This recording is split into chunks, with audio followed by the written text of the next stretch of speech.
grâce, ce matin, je me suis réveillé avec ce verset dans Matthieu 6, verset 34. Ne vous inquiétez donc du lendemain, car le lendemain aura soin de lui-même. Chaque jour suffit sa peine. Dieu prendra soin de vous. Chaque jour suffit sa peine. Alors, ne vous inquiétez pas, c'est vrai, on s'inquiète bien souvent pour beaucoup de choses. Mais en réalité, on a un Père dans le ciel qui prend soin de nous. Et on peut voir vraiment que toutes les inquiétudes qu'on se fait, bien souvent elles sont inutiles. Elles ne servent à rien, absolument à rien. Et je me rappelle que dans ma vie, parfois je me suis fait des inquiétudes pour rien. Et c'est vrai, quand vous avez une entreprise comme moi-même et des ouvriers, il faut du travail pour eux. Et parfois, c'était, voilà, je me disais, qu'est-ce qu'on va faire la semaine prochaine? Qu'est-ce que je vais faire avec mes ouvriers? Puis, il y avait comme des inquiétudes qui venaient à l'intérieur de moi. Mais j'ai cherché la face de Dieu, j'ai prié, puis Dieu a ouvert les portes. Et chaque fois, Dieu ouvrait les portes.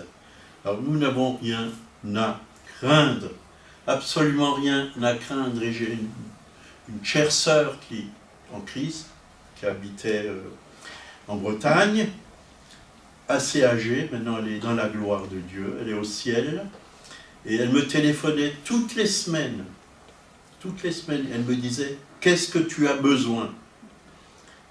Pourquoi dois-je prier pour toi? Alors je lui donnais tous mes sujets de prière, puis quand je lui ai remis tous mes sujets de prière, elle me disait, c'est bon, c'est fait. Parce que Dieu connaît toutes choses, et elle avait foi, et moi aussi, je le prenais par la foi. Et vraiment, ça ne voulait pas dire qu'il n'y avait plus de combat, qu'il n'y avait plus de diable, qu'il n'y avait plus d'embûches, qu'il n'y avait plus de difficultés. Bien sûr, il y en avait toujours. Mais Dieu a plani les sentiers. Dieu fait tout à merveille. Dieu honore la foi de ses serviteurs, de ses servantes. Dieu honore.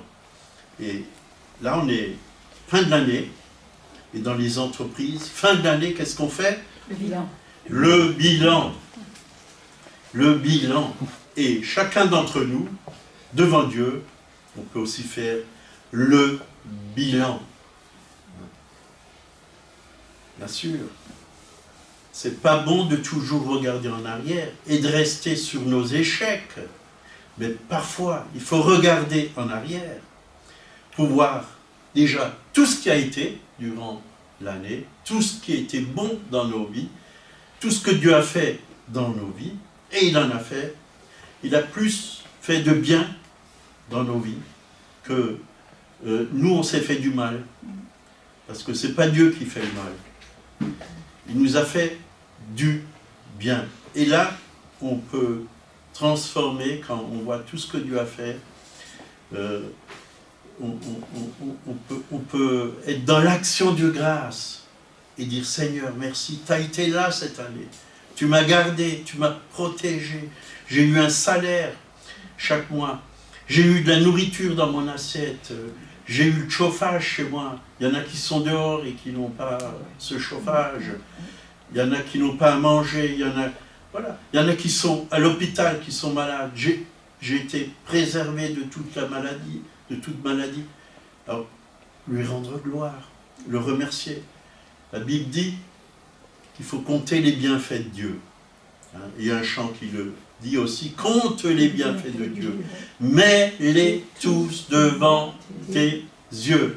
Tu verras, qu'en l'adorant, combien le nombre en est grand.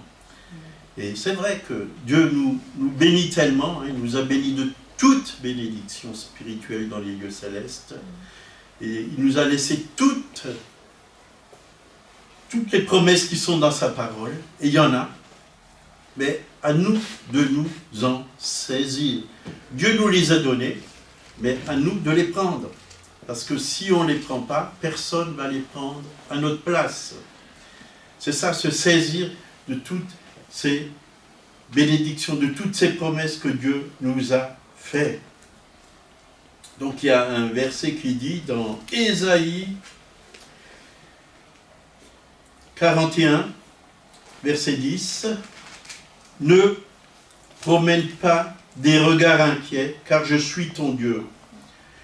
Je te fortifie, je viens à ton secours, je te soutiens de ma droite triomphante. » Vous voyez, là encore, ne crains pas, car je suis avec toi. Ne promène pas des regards inquiets. Ne crains pas. Vous voyez, la crainte, c'est le contraire de la foi. Mais l'amour parfait bannit la crainte. C'est-à-dire que l'amour de Dieu fait disparaître la crainte de nos cœurs. Quand on est rempli d'amour, on sait que Dieu nous aime et qu'on n'a pas à s'inquiéter de quoi ce soit. Hein, on a lu un verset avant, Monique nous a lu un verset, qu'on ne doit pas chercher à amasser des trésors ici-bas sur la terre. Et bien souvent, nous, on veut toutes les dernières nouveautés que le monde nous propose. Mais prenons tout ce que Dieu nous propose, c'est bien meilleur. Je ne dis pas qu'il ne faut pas avoir l'essentiel. Dieu veut aussi nous donner ce dont nous avons besoin, il pourvoit nos besoins. Mais il y a beaucoup de choses qui sont inutiles, qui servent absolument à rien. Et on ne va pas les emmener avec. On ne va pas les emmener avec. Donc, ne crains rien. Donc, rien, c'est rien. Absolument rien. Car je suis avec toi. Dieu est avec nous. Le plus grand est avec nous. Le plus fort est avec nous. Le vainqueur est avec nous. Le ressuscité est avec nous. Celui qui a créé le ciel et la terre est avec nous. Alors, pourquoi devrions-nous craindre? On n'a pas à s'inquiéter. Et celui qui est en nous, dit la parole de Dieu, est plus grand que celui qui est dans le monde. Un Jean 4,4, c'est un 4,4 de Dieu, un passe-partout. Avec ce verset, vous allez partout. Vous n'avez plus besoin d'avoir peur. Et comme David, Psaume 52, verset 11, nous pouvons aussi dire, en regardant l'année écoulée, « Je te louerai toujours parce que tu as agi. Je te louerai toujours parce que tu as agi. » Dieu a agi cette année. Il a agi. S'il n'a pas agi, c'est peut-être parce qu'on ne s'est pas tourné vers lui. Peut-être parce qu'on ne l'a pas écouté. Peut-être parce qu'on a vécu loin de lui. Mais Dieu agit. Si David a pu le dire dans l'Ancienne Alliance, nous qui sommes dans la Nouvelle Alliance, et si nous l'écoutons, si nous l'invoquons pour qu'il agisse, soit pour les autres, parce qu'on ne pense pas qu'à nous, soit pour les autres. Il y a beaucoup de gens qui ont besoin de nous, parce qu'ils savent qu'on a un Dieu tout-puissant, et bien souvent ils viennent quand ils ont des problèmes et des difficultés, mais quand tout va bien, parfois ils ne viennent pas demander la prière. Et combien même des gens qui se disent chrétiens, ils demandent la prière quand ça ne va pas, mais quand tout va bien, voilà, ils ne prient pas. Ils ne prient pas. Dieu agit, c'est ça qui est important. Je te louerai toujours parce que tu as agi. Tu as agi.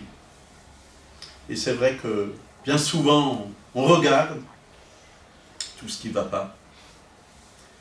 Et je pense que l'année qui vient, moi je me confie en l'Éternel, malgré tout ce qui peut venir.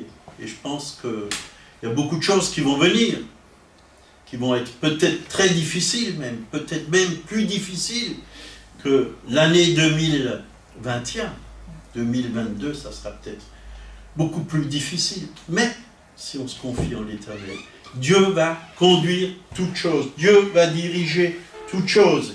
Alors, on n'a pas à s'inquiéter. Puisqu'on n'a pas le même esprit que l'esprit de ce monde. On a un autre esprit. On est comme Caleb et Josué. Ils avaient un autre esprit. Ils avaient un esprit de victoire. Ils avaient un esprit de sagesse. Ils avaient un esprit d'intelligence. Ils avaient même un esprit supérieur. Vous voyez, les 10 qui étaient partis pour explorer le pays, ils sont revenus et ils ont dit « Ah, mais il y a des géants, il y a ci, il y a ça, on ne peut pas conquérir ce pays. » Caleb et Josué, ils savaient qu'ils n'étaient pas seuls. Ils avaient Dieu avec eux. Ils avaient Dieu avec eux. Et c'est ça qui est le plus important, c'est de savoir que Dieu est avec nous. Amen. Qu'est-ce qu'a dit Paul dans Philippiens, chapitre 3, versets 13 et 14, « Frères », je mets le nom de sœur aussi, je fais une chose, pas deux, oubliant ce qui est en arrière et me portant vers ce qui est en avant, je cours vers le but. Je cours donc maintenant, au présent. Je cours les regards fixés sur Jésus, selon Hébreux 12, versets 1 et 2. Nous devons courir en regardant à Jésus, pas en regardant tout ce qui se passe autour de nous. Bien sûr, on verra ce qui se passe de nous, on l'entendra, mais ce n'est pas ça qu'il faut retenir, parce que Dieu est beaucoup plus grand. Dieu conduit son peuple, il est le bon berger, il prend soin de ses brebis, il prend soin de chacun d'entre nous, il sait, celle qui est fatiguée, il la fortifie, on l'a lu dans Isaïe, il fortifie, il nous encourage. On doit marcher avec les regards fixés sur Jésus. Quand nous tournons nos regards vers lui, qu'est-ce qu'il a dit? Nous sommes rayonnants de joie, malgré que autour de nous, il peut y avoir toutes sortes de choses mauvaises, de tristesse, de mauvaises nouvelles. La parole de Dieu nous apporte une bonne nouvelle. Qu'est-ce qu'ont dit les bergers? Quand Jésus est né, qu'il y a une bonne nouvelle, un sauveur nous est né. L'important, c'est qu'il soit né dans votre cœur, qu'il soit né dans votre vie, et que vous marchez avec le Sauveur. C'est lui qui nous sauve, c'est lui qui nous délivre, c'est lui qui nous guérit, c'est lui qui nous protège. On a besoin du Sauveur. Et Jésus a dit, sans moi, vous ne pouvez rien faire. Alors, on sait à qui, vers qui nous tourner, à qui nous attacher, c'est Jésus. C'est Jésus. On a besoin de Jésus. Moi, j'ai été encouragé ces derniers temps. Donc, j'étais un live jeudi soir. Et donc, si quelqu'un connaît le prophète Martin Charton, donc il m'a donné une prophétie. Et s'il m'a donné cette prophétie, ça me concerne tout aussi. Parce que Dieu, on est une famille et Dieu conduit sa famille. Et je vais vous la lire parce que c'est bien. C'est bien. C'était encourageant pour moi. Et si c'est encourageant pour moi, ça va aussi être encourageant pour vous. Donc il me dit donc dans cette prophétie, Pasteur Paul Barbarino, j'ai une parole pour vous. Je vous ai vu à un feu rouge. Un feu rouge. Et vous étiez à pied en train d'attendre que le feu passe au vert. Heureusement. Sinon, qu'est-ce qui se passe? Je vais me faire écraser si je passe comme ça, n'importe comment, que le feu est rouge. Il faut respecter la loi. Dans ce monde, la loi, c'est pour nous protéger. Mais pas les mauvaises lois. c'est pour nous protéger. C'est comme la parole de Dieu, c'est la loi de Dieu. C'est le code de la route du Seigneur. Il faut respecter la parole de Dieu, afin que nous puissions vraiment rentrer dans les desseins de Dieu.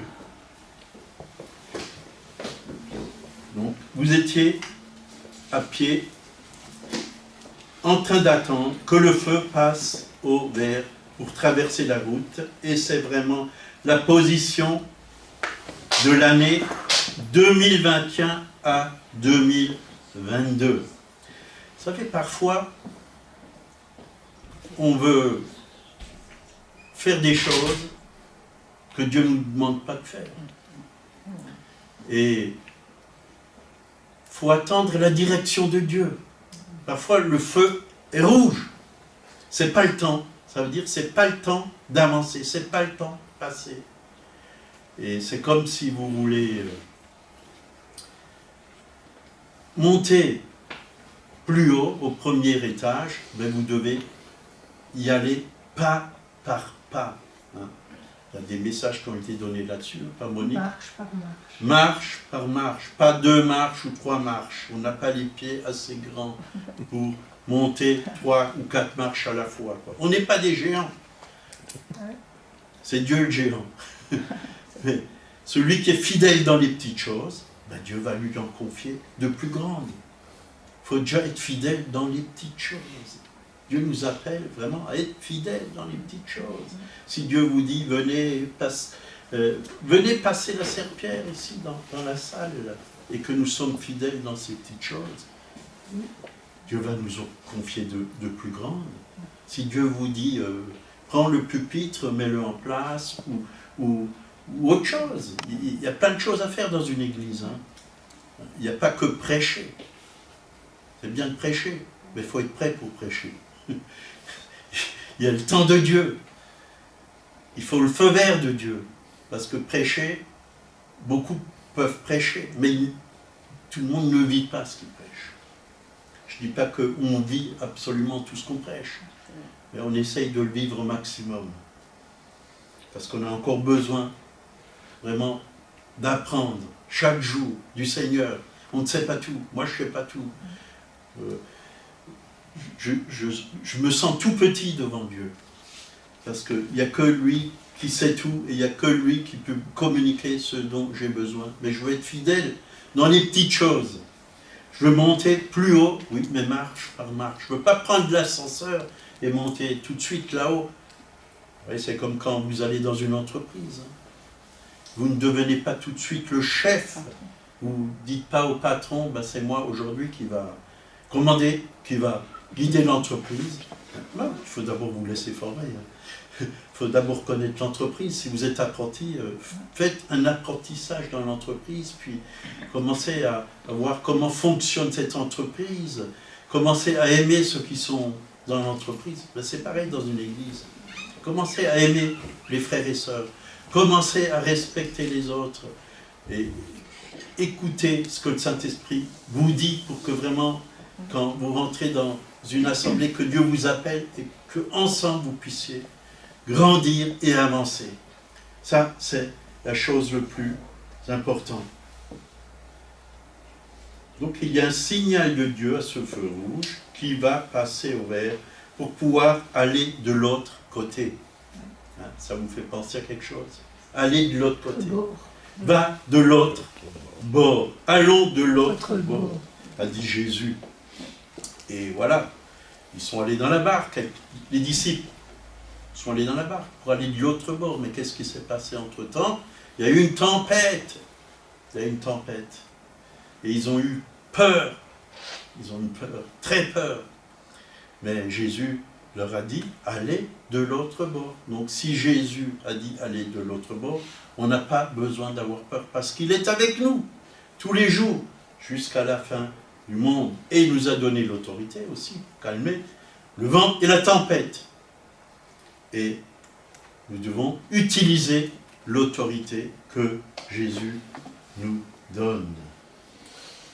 Donc, je reprends la prophétie, il y a un signal de Dieu, de ce feu rouge qui va passer au vert, pour pouvoir aller de l'autre côté, où il y a des bénédictions de Dieu. Et le Seigneur dit, parce que tu es là et que je t'ai choisi, tu vas rentrer dans une nouvelle saison. Ce n'est pas que pour moi, hein, c'est pour vous aussi.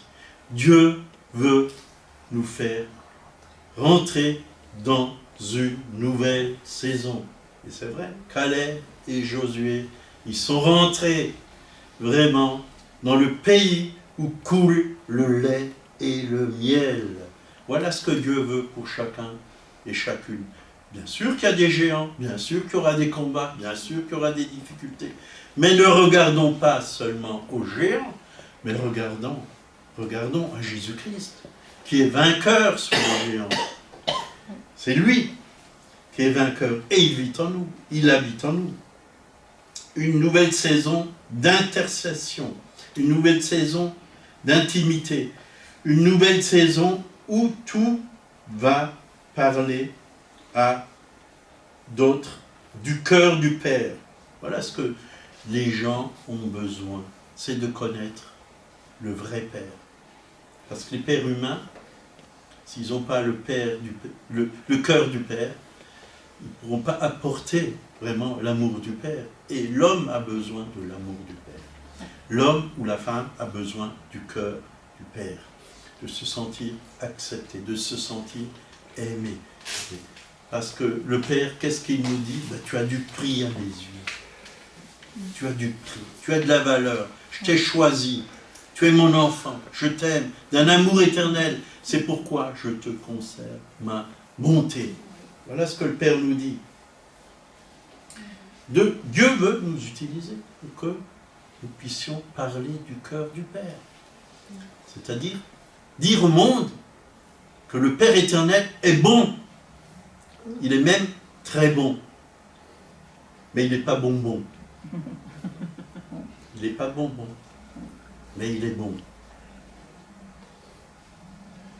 Donc, et là, le prophète me dit, il y a de la prédication dans les prières, dans le témoignage, dans le vécu de votre vie. Et je pense que c'est pour nous tous. Hein, quand les gens nous voient vivre dans la paix, dans la joie, ben, ils voient que Dieu est avec nous. Ils voient qu'on a quelque chose qu'eux n'ont pas. C'est une prédication vivante. Vous voyez, c'est pas paroles et paroles et paroles. Vous voyez, vous connaissez la chanson?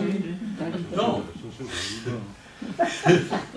C'est quelque chose qu'on vit avec le Seigneur. C'est la vie de Dieu en nous qu'on apporte. C'est la joie de Dieu en nous. C'est la paix de Dieu en nous. C'est la bonté de Dieu en nous. Tout ce qui nous vient du Père, nous le communiquons autour de nous. Donc vous allez amener à des jeunes chrétiens, à des jeunes ministères qui ont oublié le cœur du Père. Et le Seigneur dit, ma main est sur toi, mon fils, Paul Barbarino. Mais si je dis Paul Barbarino, ma main est aussi sur vous, chacun d'entre vous, parce que vous avez le même Dieu que moi, et il veut tout autant vous bénir, hein, parce que moi, cette prophétie, je ne l'ai pas prise seulement pour moi. D'abord, je la prends pour moi, mais c'est aussi pour vous, parce que vous avez le même Dieu que moi. Je t'ai choisi de toute éternité, dans ce temps de la fin. Je fortifie l'onction, je fortifie tes genoux. Vous voyez, la prière, c'est très important dans une assemblée.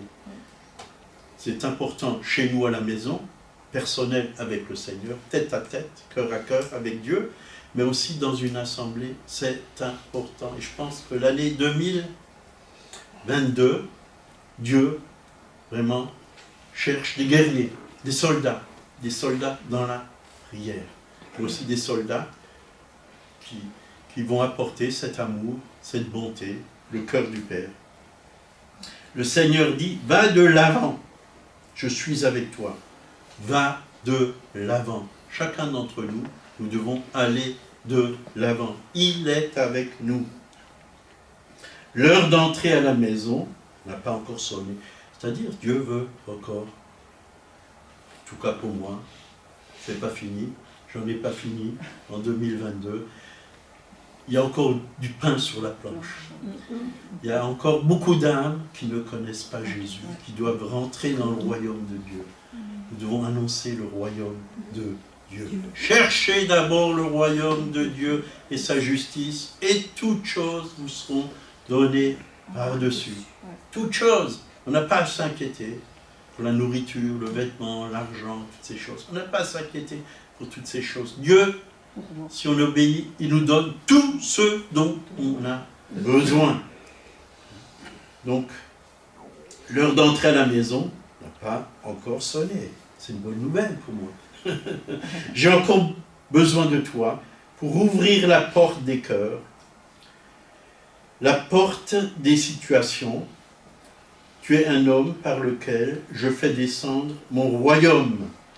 Voilà, nous devons chercher vraiment dans le ciel ce qui est écrit pour nous là-haut, et Dieu a écrit des choses dans le ciel pour chacun d'entre nous, dans son royaume, pour chacun d'entre nous. Nous devons emmener ces choses sur la terre. Nous avons besoin d'apprendre à lire ce qu'il y a dans le cœur du Père, dans le ciel, dans le cœur de Dieu, pour que nous puissions les manifester sur la terre. Que ta volonté soit faite sur la terre comme au ciel. C'est Jésus qui l'a dit dans la prière. Parce que j'ai trouvé un homme selon mon cœur, tu cherches ma gloire, et non à te faire un nom. Je vais couler encore au travers de toi. Est-ce que nous voulons un nom? Moi, je ne veux pas de nom. Ça ne m'intéresse pas.